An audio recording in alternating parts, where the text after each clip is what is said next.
อันน่ะอายากถามว่า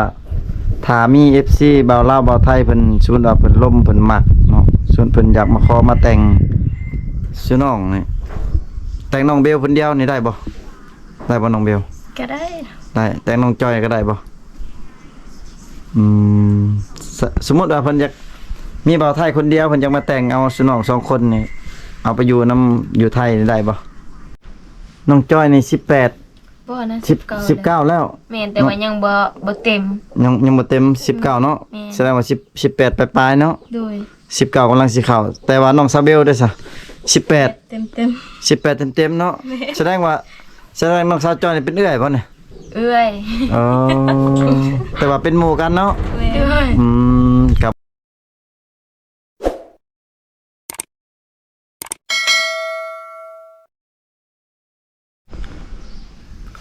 ตัวพี่น้องเอ้ยก็ทักทายสบายดี FC อีกเทื่อนึงเด้อพ่อพี่น้องเนาะหลังจากที่ว่า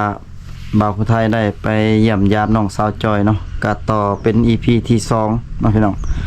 เพราะว่าพาน้องสาวจอยเพิ่นมาเยี่ยมญาติน้องสาวเบลเนาะพี่น้องเนาะเพราะว่าหลังจาก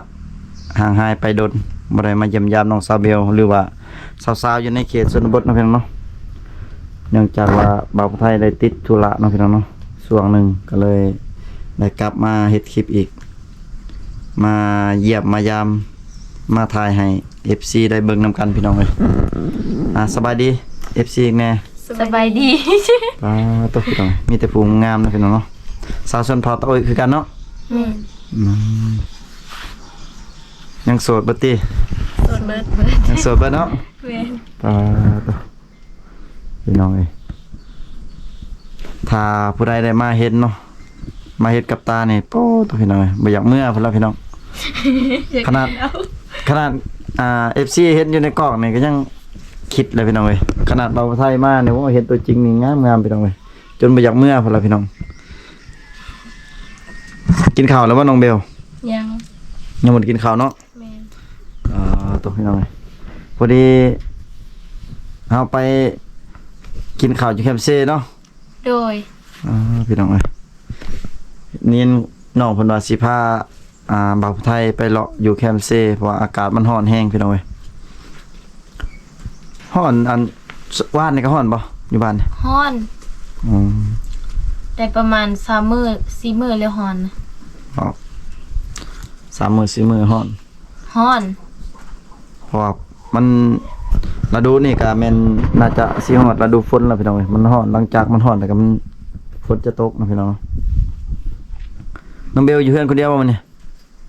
กับน้าสาวกับน้องแม่น้องไปซะออกสวนคือกันกับน้องสาวจอยเนาะเพราะว่าช่วงนี้ซุน้องแบบมีแต่ทางให้เนาะแม่น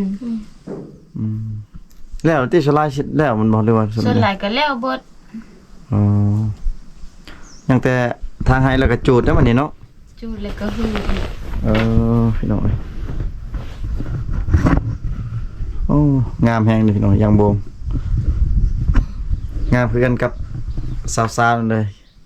ยังโบกำลังขึ้นผู้สาวกำลังขึ้นก็บ่เฮาสิเท่าแล้วบ่ว่าจักปีแหละสิเท่านะจักปีละเฮาก็19แล้ว19ปีแม่นปีกาย18น้องซาเบลได้จักปีละ18เท่าข้างบ้านอ๋อน้องจ้อยนี่18บ่นะ19แล้วแม่นแต่ว่ายังบ่เต็มยังบ่เต็ม19เนาะแสดงว่า18ปลายๆเนาะโดย19กำลังสิเข้าแต่ว่าน้องซาเบลได้ซะ18เต็ม18เต็มๆเนาะแสดงน้องสาวจอยนี่เป็นเอื้อยบ่เนี่ยเอื้อยแต่ว่าเป็นหมู่กันเนาะก็บ่เป็นหยังเนาะพี่น้องเพราะว่าอายุมันกายลุลื่นกันซ้ำว่า19ปีซ้ำกันเนาะแต่ว่าเกิดก่อน2เดือน3เดือนไปซื่อๆพี่น้องเอ้ยแม่นซุน้องเป็นหมู่กันเป็นหมู่ยังโสดคือกันโสดเบิด2ตัว2เสี่ยวเนาะเป็นเสี่ยวกันบ่ซุน้องนะ2เสี่ยวเด้พี่น้องบ่าวไทยฮักก็ฮู้เด้พี่น้องเอ้ยแต่ว่าโสดเบิดเนาะเฒ่าเบิดแล้วตกสั่งสีลมแห้งพี่น้องน้อย ไปแปะบ่เลยเสร็จนานใหม่แม่เล็ดบ่ดู โอ้อันนั้นก็ฮักเบิ่นล่ะตูบหรือว่าบอลอยู่เย็นของน้องซาเบลบ่าวไทยมาแต่ละเทื่อก็นั่งอยู่นี่แล้วพี่น้องเอ้ยบ่ได้ขึ้นเฮือนน้องบางเทื่อก็ขึ้นบางเทื่อก็บ่ขึ้นพี่น้องเอ้ยซิน้องอันสองคนนี่เฮียนนํกันบ่ มันตุกไง ตอนนั้นก็เฮียเนาะเดี๋ยวออกเบิดแล้ว ซิน้องเฮียนห้องเดียวกันบ่หรือว่าต่างคนละห้อง ต่างคนห้องอันนี้ มันเด้อ คือมาหนึ่ง คือมาซ่อง ไม่มาสองกับมาหนึ่ง แสดงว่าสาวจอยนี่มสองน้องมหนึ่ง แม่ เฮียนไล่ลังกันเนาะพี่น้องเฮียนผู้เป็นเอื้อยผู้เป็นน้องนะพี่น้องมักผู้ใดมักผู้เอื้อยหรือว่ามักผู้น้องพี่น้องเอ้ยแต่ว่าซองเสียวนะพี่น้อง สองเสียว ซ้ำกันเลยพี่น้องเอ้ยงามกับบ่อยากลื่นกันปานใดพี่น้องซ้ำแบบไข่เป็ดไข่ไก่พี่น้องเห็นไข่เป็ดกับไข่ไก่นี่ซ้ำๆกันพี่น้องเอ้ยงามพี่น้องยังบ่อาบน้ำบ่อย่าไปเด้อยังบ่อาบน้ำเด้อเพิ่นเด้อน้องซาเวลเพิ่นมาแต่เวียกบ่ แม่น มาแต่งงาน มาแต่งาน แล้วปึ๊บอยู่ตัวอ้อยเนาะ แม่ งานละปืบคนเสียบ่ คนเสียแต่โดนแล้วเขาเอาขึ้นแล้วก็เขาเฮ็ดแล้วปึ๊บ อ๋อแปลว่าบ่แม่นคนเสีย แต่คนเสียตัวโดนแล้วหลายปี หลายปี อ๋อเขาไปก้นคืนบ่น้อง แม่น อ้าวเขาก้นคืนแล้วเขามาเฮ็ดหยังเขามาละปืบเขามาเอากระดูกบ่เอาหยังขึ้น เอากระดูกขึ้น ป่าไปจับเก้ากระดูกฮะป่าบ่แม่นบ่ หูเนาะ แม่ มันก็ฮีดเขาเนาะ แม่ แม่นก็ต้อง ป่าจับเอากระดูกนำมาขึ้น แม่น มาหลักมาไว้อยู่เฮือนอีกมาละปืบมาตีกองอ้อม กินเหล้ากินหยัง แม่น เออ บ่แม่นแต่ผู้เดียวเด้มันหลายในเบิดบ้าน กดเบิดเลย เขากินควาย40ตัว กินควาย40ตัว แม่น ป๋อ แล้วคนมันลายเนาะลายบาน หลายบ้าน แปลกเลยพี่น้อง น้องคือบ่พาให้ไปแน่อาจสิเบิ่ง ไปชูเนาะ อาจสิไปถ่ายให้ FC ได้เบิ่งคือน้องว่าเอาขึ้นมาเบิดเลยแล้วครับ มาละปืบกินงัว40ตัวป้าพี่น้องเว้ยเอาเฮ็ดได้เขาจะฮู้ว่าอันน่ะบ่อนใดแบบบ่อนเขาฟังเขาอันไว้ฮะ เขาก็ชื่อ เขาเจอบ่อยากเขาไม้ไว้เนาะ แม่น แล้วก็ไปกลโอ้ตาญาติเลยพี่น้องเอ้ยหลังจากเขาจะระปืบแล้วก็เขาไปไว้คือเก่า แม่น บ่ แต่ว่าเขาขุดบ่อนใหม่อีก ขุดต้นไม้อีกไปทิ่มฮะ แม่นอีกกี่ โอ้โอ้แบบนั้นก็มีพี่น้องเอ้ย ฮีดเขาดีเขาบ่มีได้ทางเฮานะ ทั้งชน้องตัวนี่บ่มีเนาะ บ่มี อืม เขาบ่แม่นเผาตัวอีกเนาะเขาจะเผาหยังเขานะแต่ว่าเมืองตัวอีกซื่อๆได้ มันคนละเผ่าเนาะ แม่น อืมอันน่ะน้องซาเบลแล้วบ่แล้วว่าทางให้น้องนะ แล้ว แล้วแหละ แม่น น้องเฮ็ดเวียกหยังซะแต่ละมื้อ ก้นมัน กดมันอีกยังบ่แล้วว่ากดมัน สิแล้วแล้ว อ๋อ ยังแต่เสียยา อยากรับแล้วบ่น้อง น้องสาวจอยอยากรับเลยพี่น้องเอ้ย บ่นะเฮานอนซื่อ เฮานอนซื่อๆเหมือนลมเบาดึกบ่ ๆบ่ ใช่ว่าบ่มีผู้บ่าว บ่นะ บ่ได้ลม ลมโทรศัพท์ เบิ่งหนัง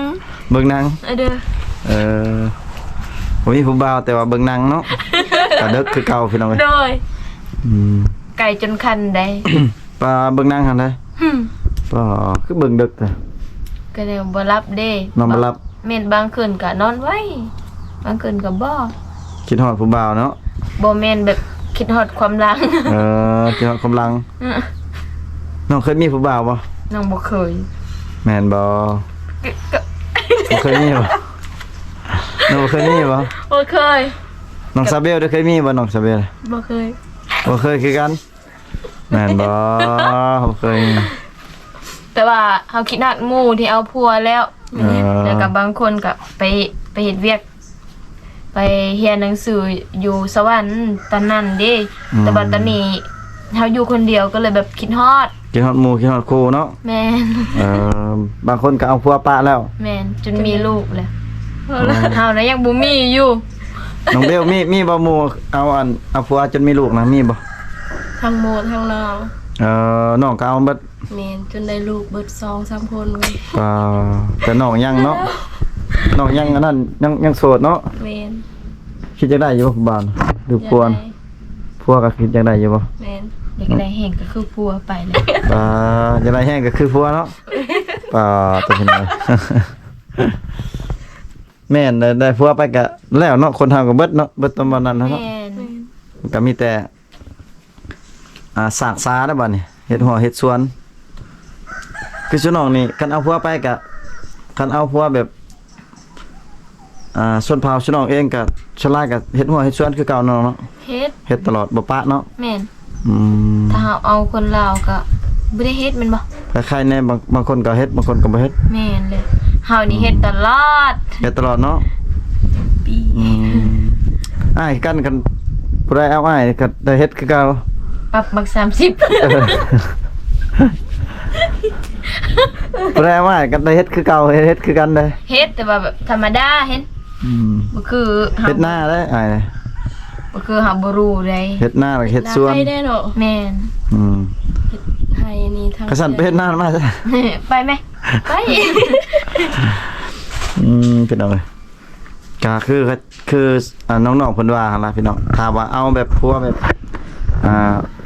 ชนเผ่าเขาเจ้าเองก็ส่วนหลายก็เฮ็ดหัวเฮ็ดสวนคือเก่าน่ะส่วนหลายเนาะ แม่น ถ้าเอาเบาลาวเบาไทยไปก็ให้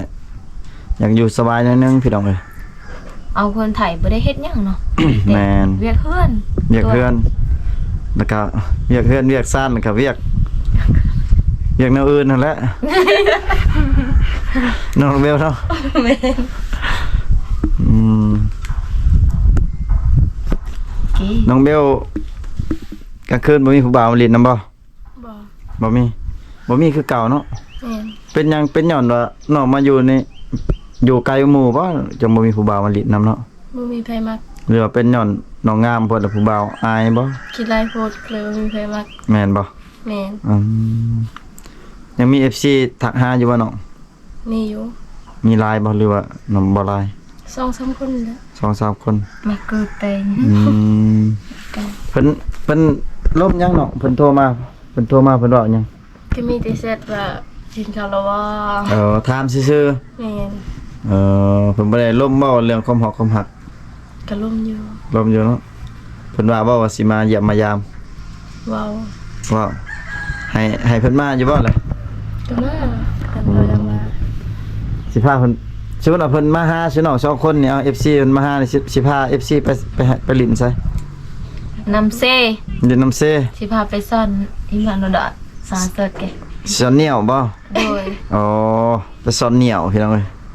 ไปหาเลาะแคมเซ่เพิ่นว่าออกเลาะป่าเลาะสวนเนาะ แม่น หางมปูงมปลางมหอยสอนปูสอนปลาไปพี่น้องเอ้ยเพราะว่าน้องๆเพิ่นอยู่ในเขตชนบทพี่น้องก็มีแต่ไปตามธรรมชาตินี่ล่ะพี่น้องเอ้ยถ้าว่า FC มาหาเนาะพี่น้องอันน่ะอ้ายอยากถามว่าถ้ามี FC บ่าวลาวบ่าวไทยเพิ่นสมมุติว่าเพิ่นล้มเพิ่นมักเนาะส่วนเพิ่นอยากมาขอมาแต่งชื่อน้องนี่แต่งน้องเบลเพิ่นเดียวนี่ได้บ่น้องเบล ก็ได้ ได้แต่น้องจอยก็ได้บ่สมมุติว่าเพิ่นอยากมีบ่าวไทยคนเดียวเพิ่นอยากมาแต่งเอาสุน้อง2คนนี่เอาไปอยู่อยู่ไทยนี่ได้บ่ เบิดซองวะ แม่นเพิ่นแต่งเอานำกันเอาพวกคนเดียวกันนี่ได้บ่ ได้เพราะว่าเขาเป็นเสี่ยวกันดี แสดงว่าเอาพวกคนเดียวกันได้เนาะ ได้ ถ้าเพิ่นอยากเอาไปอยู่ไทยก็ได้ พี่น้องเอ้ย2เสี่ยวสามารถเอาพวกคนเดียวกันได้เพิ่นว่าพี่น้องแต่ว่าถ้าว่าจะได้อันคนเดียวก็ได้เนาะ ก็ได้ ระหว่างเอาพวกคนเดียวกันกับเอาพวกคนละคนนี่ตัวใดสนองมักกว่ากัน คันแบบว่าคือว่า แบบใดก็ได้เนาะ แบบใดก็ได้แปลว่าแสดงว่าแบบใดก็ได้เนาะ ได้ จะได้คนเดียวเอาคนเดียวแต่งคนเดียวก็ได้ ได้ ได้ เป็นหน่อย อยากได้2ก็แต่ง2แต่ว่าค่าดองนี่เพิ่มขึ้นเนาะ เพิ่มแล้วแบบว่า2คนเดียว อ๋อ สาวเบลก็30ส่วนเฮาก็30นี่60เว้น ต้องแสดงว่าคันเอา2คนนี่เป็น60 โดย อ๋อ รับปรึกษา พี่น้องเอ้ยต้องมีงัวมีควายนำติ มีเนาะ มี อ๋อแสดงว่ามีงัวมีควายนำพี่น้องเอ้ย ถ้าสาวเบล50ล้านน้อง50ล้านก็ เป็นร้อย เป็นร้อยแล้วก็งัวกับควายบ่เอา บ่เอาเลยงัวควายเนาะปอตัวพี่น้องเว้ยผู้ใดได้ไปนี่ถือว่าโชคดีเลยพี่น้องเว้ยสาวงาม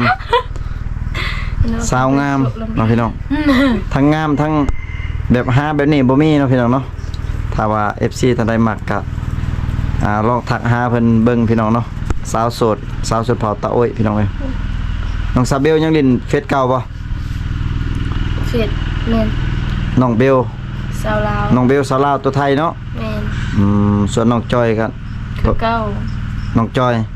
นางจอย นางจอยตัวลาวตัวไทย ตัวลาว ตัวลาว โดย ตัวลาวเนาะ ตัวลาวน างจอยพี่น้องเอ้ยน้อย ทักทายหาเบิ่งพี่น้องหรือว่าถ้าบ่พบบ่พอก็ทักหาบ่าวผู้ไทยก็ได้พี่น้องเอ้ยบ่าวผู้ไทยจะเอาให้เนาะพี่น้องก็คลิปนี้ก็ถามน้องทางซองไว้เพียงส่ำนี้ก่อนเพราะว่าน้องเพิ่นว่าสิพาบ่าวผู้ไทยปุ่นละลงแคมป์เซเนาะแม่นบ่ แม่น อืม สิพาไปลินน้ำเซ ไปเล่นน้ำเซไปเบิ่งน้องๆอาบน้ำเนาะ โดย แล้วก็สักเครื่องสักคองเพิ่นบ่พี่น้องเอ้ยคลิปนี้ก็บ่าวผู้ไทยก็สิได้ขออนุญาตปิดคลิปไว้เพียงส่ำนี้ก่อนพี่น้องเอ้ยขอบอกขอบใจ FC ที่เข้ามาติดตามรับชมคลิปแต่ต้นจนจบพี่น้องเอ้ยอยู่ดีมีแฮงเบิดสุขทุกคนพี่น้องฝาก FC กดไลค์กดแชร์เป็นกำลังใจให้น้องๆหรือว่าบ่าวผู้ไทยเนี่ยพี่น้องเอ้ย ฝาก อยู่ดีมีแฮง ตามในเด้อ แม่นอยู่ดีมีแฮงเบิดสุขทุกคนพี่น้องบ๊ายบายแน่